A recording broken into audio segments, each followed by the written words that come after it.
A single piece of Irish felt? Welcome back to the channel. Tonight we tell a tale unlike any other. A story of mystery, folklore, and an ancient curse lurking in the misty countryside. Before we dive into this eerie tale, take a moment to tickle that like button. It really helps us keep bringing you more spine-chilling stories. And if you love a good scare, hit subscribe so you never miss a journey into the unknown. Now, settle in, turn down the lights, and let's begin.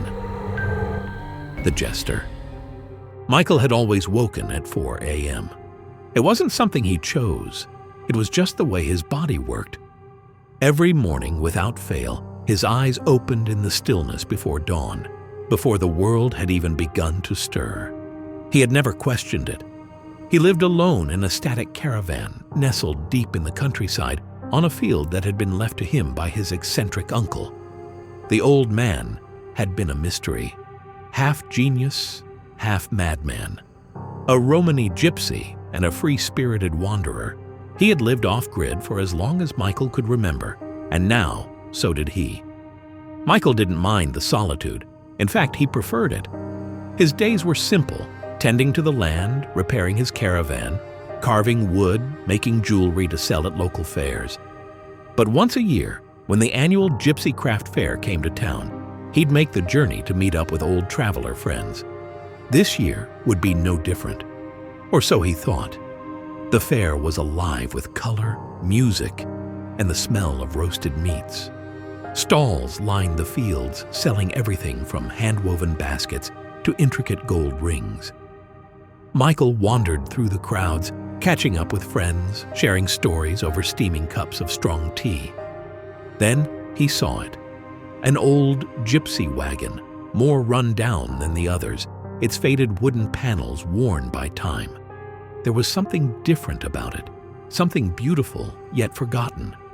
He felt drawn to it, stepping closer, admiring the delicate carvings of swirling Celtic knots along the frame.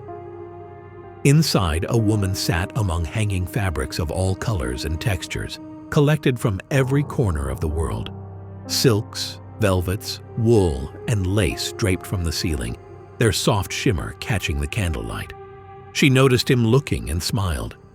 "You admire the old ways, don't you?" Michael nodded. "They don't make things like this anymore." She gestured for him to come inside, and as he stepped in, he felt a strange sense of warmth. This place was alive, in a way that he couldn't explain. "I collect things," she said, motioning to the fabric around them. "Each one tells a story. Some hold magic, some hold curses."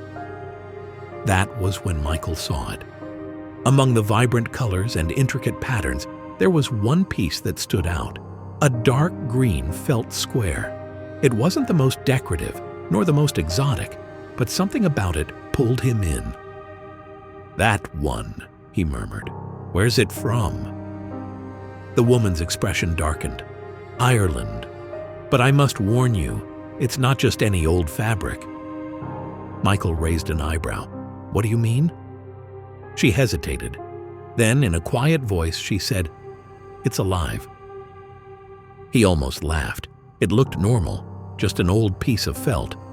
She continued, "There is a gypsy curse on it. Those who possess it see things." Michael smirked. "Curses don't bother me."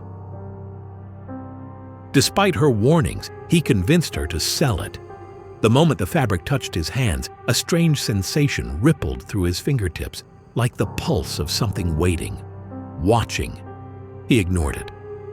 The next morning, Michael woke at 4 a.m. as usual. He decided to take a walk, his favorite time of day, when the countryside was cloaked in thick mist. With each step, his boots crunched against the damp earth. Dry stone walls lined the hills, their ancient forms blending into the mist like the bones of forgotten ancestors. The river glistened faintly in the distance, the world still half asleep. Then he saw it. At first he thought it was another walker, just a shadow in the fog. But as he got closer, his stomach twisted. It wasn't a person. It was a jester. Dressed in 16th century clothing, the figure floated slightly above the ground. Its long, pointed shoes hovered inches above the dirt path. In its hands, it juggled 3 old wooden balls, each one turning impossibly slow, as though they were floating. The jester's grin was wide, unnaturally so. His eyes, dark and endless, locked onto Michael's. For a long moment, neither moved. Then, Michael kept walking. His heart pounded, but he didn't look back. He didn't want to. But the thought followed him home. That night, Michael fell asleep uneasy. The image of the jester lingered, his floating form burned into his mind. At some point deep in the night, something woke him. A rustling, a whisper of movement. His eyes adjusted to the darkness of the caravan. Everything was still, silent. Then his stomach dropped. The dark green felt, the one he had hung on the back of his bedroom door, was moving. It swayed, gently at first, like a leaf caught in the wind. Then it shook, twisted, danced. Michael's breath caught in his throat. The fabric was alive. Then a knock. 3 soft taps against the wooden caravan door. Michael's skin turned ice cold. Slowly he turned his head toward the window. Outside in the moonlight stood the jester. He was watching. His wide grin stretched unnaturally across his face. Michael's chest tightened. He stumbled out of bed, heart hammering, the fabric still twitching behind him. The knock came again, louder. Then the door creaked open by itself. The jester stepped inside. Michael's body was frozen, his breath shallow. The jester moved without sound, gliding across the wooden floorboards. Then he spoke. "You took the fabric." Michael's throat was dry. "What do you want?" The jester's eyes gleamed. "To finish the story." Before Michael could react, the felt tore itself from the door. It wrapped around him, clinging tight as a second skin. Darkness swallowed him. The last thing he saw was the jester's grinning face. Then, silence. The next morning, the Gypsy Fair moved on. The caravan where Michael had bought the fabric was gone. Nobody ever saw Michael again. But sometimes, on misty mornings, travelers walking those hills report seeing a jester.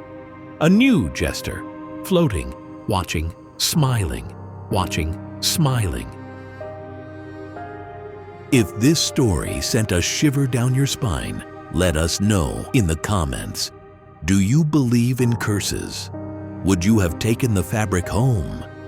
Don't forget to tickle the like button if you enjoyed the journey, and subscribe for more chilling tales from the shadows. Until next time, stay curious, but be careful what you bring home. Some things are never meant to be owned.